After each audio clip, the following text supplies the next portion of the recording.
1, 2, 3, 4.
Anyway, what's up, Jooba people? Another song, very nice. I actually recorded it just now, or thought I was recording for a whole 10 minutes and then didn't. Anyway, really amazing song, hard picking pattern. Very, very difficult to get your head around this picking pattern, and I'm not playing it perfect, but it sounds pretty nice to me. So it's in 12/8 time signature. It's like per bar. Okay, 12/8 notes, and it uses major and minor 10th chords, which distance between the root note and the high string is a 10th.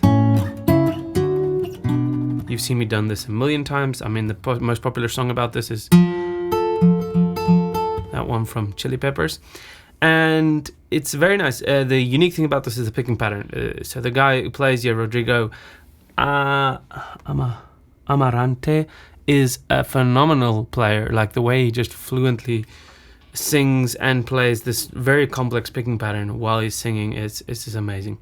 I'm really looking forward to teaching this and seeing what you guys do with it in the Jooba Weekly Challenge. All right, so let's start with the chord shapes, which are pretty unique. With, well, not that unique, but really nice, especially the A minor. It's like an A minor add 9 chord. Oh, beautiful, add 11. Very nice chord. Okay, but the G major looks like this. You can play with these two if you want to as well. And then we have the C at the 8th fret. G, C, G. Okay, that's the first two chords, and then we have the E minor at the 7th fret, which comes from this bar chord, but we're just doing that. And then D, and then A minor.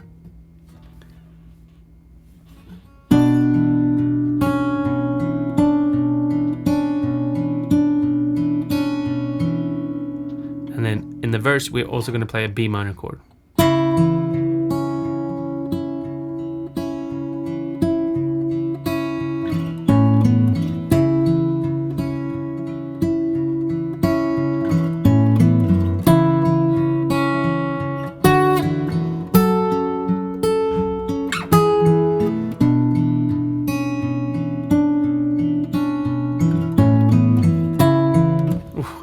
Most beautiful song ever. All right, picking pattern, we've got, well, only one picking pattern, and then when you switch chords, you actually just play the first half of the pattern twice. Jum jum jum jum jum jum jum jum jum jum jum jum. You get the idea. So we got That's the first part of the pattern that you use to switch chord. P and M together.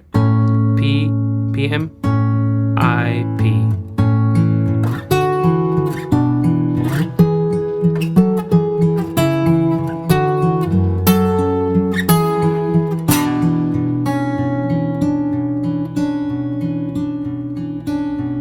Just want to add one thing here.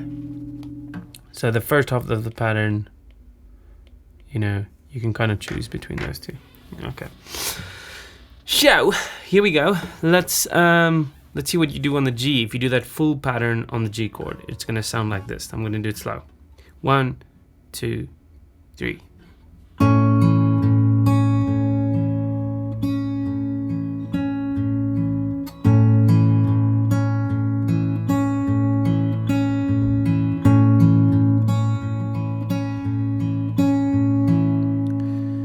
That's what it is. Screenshot the video and kind of keep working at it until you have that kind of thing down, and then go to the chord progressions. Okay. The intro is very simple, and just a reminder, if you don't know how to read these patterns, this means one beat. Okay. And if we have a G here, it's one beat on the G and then another beat of G. So it's G, G, G, C, G. You see what I'm saying? Okay. And then if there's nothing underlined, then this means the G holds for a whole bar. Okay. So I'm just going to play that intro. 1, 2. That's the 2 dots in the beginning, resting. 1, 2. G, C, G. G, G, C.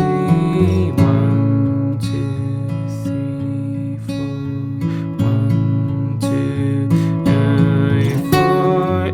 1, 2, 3, 4. G, C, G. That's it for the intro. Pretty simple. Now for the verses, I believe he's doing something a little bit more complicated. He's going ribbon sky.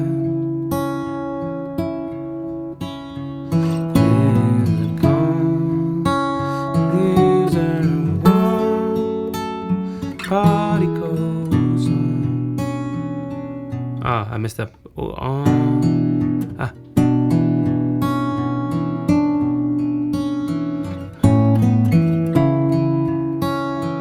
Ah.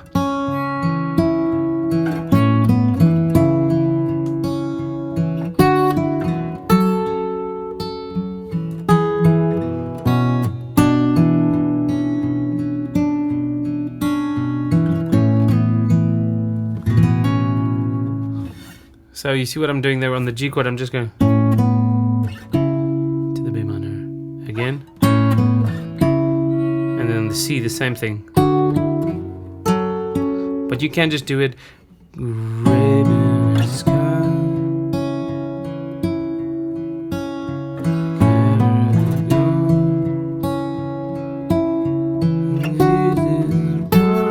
The news is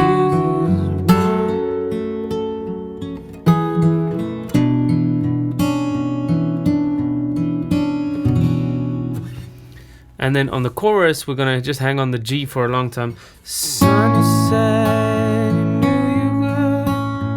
How can only you go?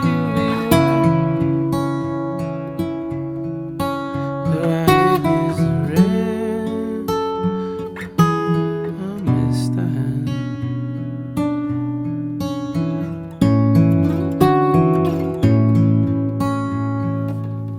Very beautiful. You know, when I first listened to the song, I thought, hey, it's obviously an open tuning. It just looked like it. But the way he does the picking pattern makes it sound very open, and the way the chord voicings that he chose, obviously, also. At the end of the song, he does a little improv on B minor and A minor. Well, I don't know if it's improv, but it sounded a little like it. So he's going on the B minor.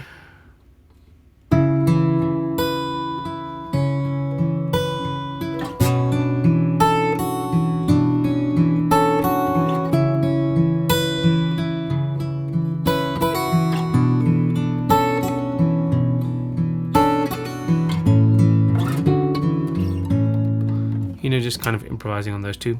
You can do it if you want. If not, just play the intro for the outro. Hope that makes sense. Okay, have a nice day. Bye.